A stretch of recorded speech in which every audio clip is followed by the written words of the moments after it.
If you follow me on Instagram, you've probably seen this thing floating by, and it's actually pretty easy to do in Blender, and it's a technique you can use for other projects besides just this flubber blobby thing. I've used it for microscopic amoeba, stuff like that. So here's how to do it. To demonstrate, I'm going to start with a cube because it's easier to show what's actually going on, and just start with a subdivision surface up to a fairly high level to get enough vertices to displace. This will work in cycles or EV because it's displacing the actual geometry using the modifiers over here. And so after the subdivision, we need displace modifier. So subdivision surface and then displace modifier, and it needs a texture in order to actually do anything.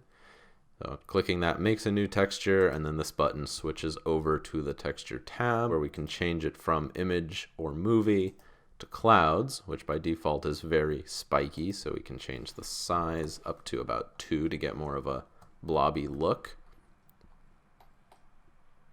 And again, for demonstration, I'm going to switch this over to simple because it really illustrates what's going on here. By default, the texture coordinates are set to local, which means that if you move the object, it doesn't change what the displacement is doing. But if we change that to global, then we can move the object through the texture, and it looks kind of like how amoebas move, that they like protrude pieces out and then move them back to swim through water. And you can see that by like this bump. If I just move on X, that bump is always kind of there. That's the global coordinates really bringing that out. And so that's the basis of it. If we go back to a blob, you can see kind of swimming through, and it has a little bit of like ripply water look. It's not a fluid sim, it's not a soft body, but it gets the impression of that.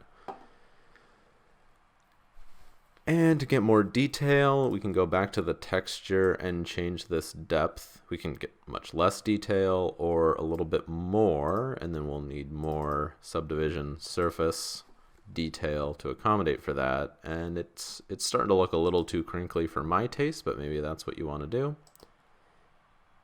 So that's the basis of it. To animate this over time and make it so that while it's moving, it'll swim, but then while it's sitting still, it won't just freeze and not do anything.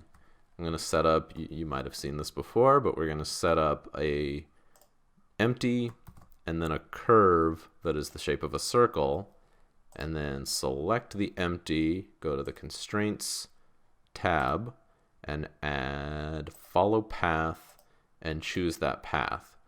And so this offset value is from 0 to 100% of like how far along the path it is. So on frame 1, I'll hit I to set a keyframe for 0%, and then at the last frame plus 1, so 251 based on the defaults, I'll put that at 100% so that it loops perfectly, and make a new keyframe. So now over the course of this animation, it circles around. Doesn't actually affect our displacement yet, so we'll go back to selecting the blob, and instead of global coordinates, choose object coordinates, and then choose that empty. You should name things better than I did, but this is just for demonstration. And now it always kind of moves around. You can change the speed, of course, but it keeps moving, but we still get that ability to move it through the substance and make it look like it's swimming, like a white blood cell swimming after something. That's what it reminds me of. So now we have to shade it and make it look cool. I'm actually going to go a little bit lower on the detail and right click to shade smooth, and back on the texture, lower that detail back down a little bit because I'm going for like a flubber look. I'm a fan of flubber, Robin Williams, of course. And so in the shading tab, it would help to have a background to see how the light reflects through this. So I'm going to start with an HDRI in the world. Instead of color, we have to choose environment texture. Yeah, and then we can load up an HDRI, which I think I have one ready in here.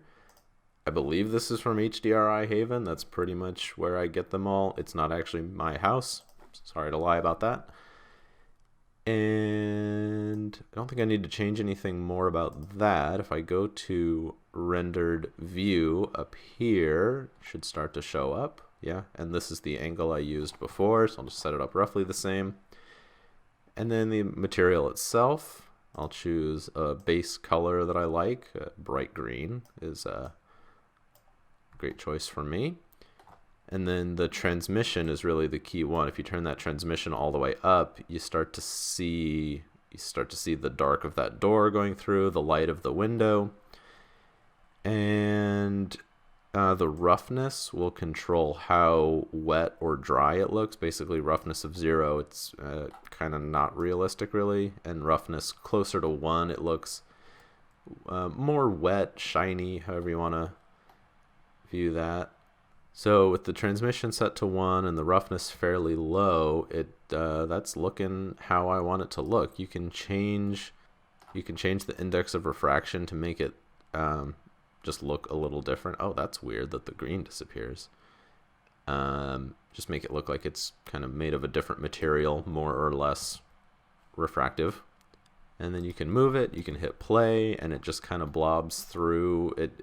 It's set up on a circle, so it sort of does go back and forth. I don't know if there's a way to get that W value that lets it move through time in this stuff. I think this is a totally separate system than nodes, which is kind of a bummer.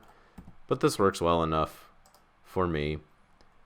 To make this deform at a more uniform pace, I'm going to go to the animation tab and select that empty and switch to the graph editor, and this kind of shows the problem. It's speeding up and slowing down at the beginning, so I can select everything and go V vector, makes it straight, so it'll always move at the same speed. And then we can hit Shift E and choose linear extrapolation, so even if we go, I guess I can't do it while it's playing, even if we go outside of these 2 keyframes, it'll just keep moving forever, and then you can just hide the empty in the circle and parent all the stuff back to it so that they all have that ambient movement, and then they can eat each other or bump into each other or whatever your animation requires. If you make anything cool with this, let me know. I'd love to see it, and let me know if you want to see more tutorials.